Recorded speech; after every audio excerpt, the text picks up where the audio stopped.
কক্সবাজার বিশ্বের সবচেয়ে বড় সি বিচ। এই কক্সবাজার সম্পর্কে আমরা কখনো অন্যভাবে চিন্তা করি না, কিন্তু এই কক্সবাজারে লুকিয়ে রয়েছে অসংখ্য রহস্য। আর এই কক্সবাজারে রয়েছে অসংখ্য ভৌতিক ঘটনা। এমনই একটা ঘটনা আজকে শোনাবো।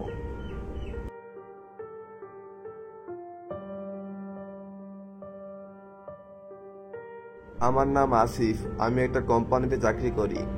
চাকরির সুবাদে আমাকে বিভিন্ন সময় বিভিন্ন জায়গায় যেতে হতো, যেমন চট্টগ্রাম, সিলেট, দিনাজপুর সহ আরো বিভিন্ন জায়গা। তো এমনই একদিন আমি বাসায় ছিলাম, আর কোম্পানি থেকে আমার বস আমাকে ফোন দিল আর বলল, আসিফ, শুক্রবারে কক্সবাজার একটা ডিল রয়েছে, তুমি কক্সবাজার যাবা আর ডিলটা ফাইনাল করে আসবা। আর তখনই আমি আমার বসের কথায় রাজি হয়ে গেলাম। কিন্তু তখন আমার মাথায় একটা চিন্তা আসলো, আমি যেহেতু কক্সবাজার যাব, আমার সাথে আমার স্ত্রীকে নিয়ে যাওয়া উচিত। এর ফলে আমরা সেখানে ঘোরাঘুরিও করতে পারবো আর আমার কাজটাও কমপ্লিট হবে। আর তখনই আমি আমার স্ত্রীকে সব ঘটনা খুলে বললাম। সেও কক্সবাজার যেতে রাজি হয়ে গেল। পরের দিন সময় করে আমরা কক্সবাজারের উদ্দেশ্যে রওনা হয়ে গেলাম। কক্সবাজার পৌঁছাতেই আমরা ভালো একটা হোটেল ভাড়া করলাম।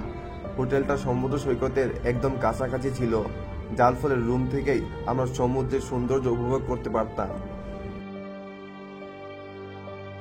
পরপর দুদিন আমরা কক্সবাজার ভালোভাবেই ঘোরাঘুরি করলাম, আর এমন ভাবেই শুক্রবার চলে আসলো আর আজকে আমার কাজের দিন। তাই আমি গাড়ি ভাড়া করে আমার কাজ করতে চলে গেলাম। আমার কাজ শেষ করতে করতে রাত প্রায় 12টা বেজে যায়। আর এমন অবস্থায় হোটেলে এসে দেখি আমার স্ত্রী ঘুমিয়ে গেছে। আর এখন ঘুমানোটাই স্বাভাবিক, তাই আমি তাকে আর ডাক দিইনি। কিন্তু তখন কেন জানি আমার ঘুম ধরছিল না, তাই আমি জানালা দিয়ে সমুদ্র সৈকতের সৌন্দর্য উপভোগ করছিলাম। এমনই কিছুক্ষণ সমুদ্রের দিকে তাকিয়ে থাকার পর সমুদ্রের কিনারে আমি একটা মহিলাকে তাকিয়ে থাকতে দেখি। বাহির সম্পূর্ণ অন্ধকার ছিল, তবু সেখানে সেই মহিলাটাকে স্পষ্ট বোঝা যাচ্ছিল। এই দৃশ্য দেখে আমি চিন্তা করতে লাগলাম, এই গভীর রাতে নীরব সমুদ্র সৈকতে একা একা মহিলা কি করছে। আর তখনই আমি দেখলাম সেই মহিলা ধীরে ধীরে সমুদ্রের গভীরের দিকে যাচ্ছে। তখন আমি ভাবলাম আমি সেই মহিলাটাকে বাঁচাতে যাব, কিন্তু তখন সেই মহিলাটা আমার সামনে থেকে গায়েব হয়ে গেল। এই দৃশ্য দেখে আমি অনেক ভয় পেয়ে গেলাম, আর আমি বুঝতে পারলাম না এতক্ষণ আমার সাথে কি ঘটলো। আর এসব আমার মনের ভুল ভেবে ঘুমিয়ে পড়লাম। রাত প্রায় 3টা বাজে। সারাদিনের কাজের কারণে আমি খুবই ক্লান্ত ছিলাম, তাই আমি আরামেই ঘুমাচ্ছিলাম।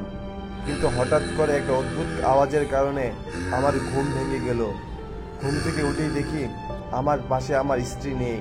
এই দৃশ্য দেখে আমার বুক ধুপধুপ করতে লাগলো, আর আমি রুমের মধ্যে আমার স্ত্রীকে খুঁজতে লাগলাম। এক পর্যায়ে খুঁজতে খুঁজতে আমি দেখি আমার স্ত্রী জানালা দিয়ে বাইরে তাকিয়ে আছে। তখন সে খুবই নীরব ছিল, আর তাকে দেখে খুবই অদ্ভুত লাগছিল। এই দৃশ্য দেখে আমি বিছানা থেকে উঠতে চেষ্টা করলাম, কিন্তু অনেক চেষ্টার পরও আমি বিছানা থেকে উঠতে পারছিলাম না। তাই আমি বিছানা থেকেই আমার স্ত্রীকে ডাকতে লাগলাম, কিন্তু তখন আমি দেখলাম আমার স্ত্রীর সাথে সেই সমুদ্র সৈকতের মহিলাটা দাঁড়িয়ে আছে। এই দৃশ্য দেখে আমি খুব ঘাবড়ে গেলাম, আর বুঝতে পারলাম না কি করব। তখন আমি দেখি সেই মহিলা আমার স্ত্রীকে নিয়ে গায়েব হয়ে গেল। আর তখন আমার এমন মনে হচ্ছিল আমার শরীরে কোনো আত্মা নেই, আমি একটা নীরব নিশ্চিহ্ন মানুষ। ধীরে ধীরে আমার চোখ ভারী হতে লাগলো, তারপর আমার কিছুই মনে নেই। পরবর্তীতে জ্ঞান ফিরলে আমি নিজেকে একটা হাসপাতালে আবিষ্কার করি, আর ডাক্তার আমাকে বলল ভয়ের কোনো কারণ নেই। আর তারপর আমি আমার স্ত্রীকে সব ঘটনা খুলে বলি, কিন্তু সে বলে, কই, কালকে রাতে কোনো ঘটনা ঘটেনি তো। এই কথা শোনার পর আমি চিন্তা করতে লাগলাম, তাহলে কাল রাতে কি আমি স্বপ্ন দেখেছি? কিন্তু এই ঘটনাগুলো কোনোভাবে আমার স্বপ্ন হতে পারে না। তাই আমি কিছুটা সুস্থ হওয়ার পর এই ঘটনার সমাধানের জন্য কক্সবাজারে ঘোরাঘুরি করতে লাগলাম। এক পর্যায়ে আমি একটা অদ্ভুত ঘটনা জানতে পাই। ঘটনাটা কিছুটা এরকম, আমরা কক্সবাজারে যে রুমটা বুক করেছিলাম 2 মাস আগে সেই রুমে একটা মহিলা আত্মহত্যা করে। হতে পারে এই ঘটনার সাথে আমার ঘটনার কোনো মিল নেই, কিন্তু আমার মনে হচ্ছিল এই ঘটনাই আমার ঘটনার কারণ। আর তারপর আমরা নিজ বাড়িতে ফেরত চলে যাই।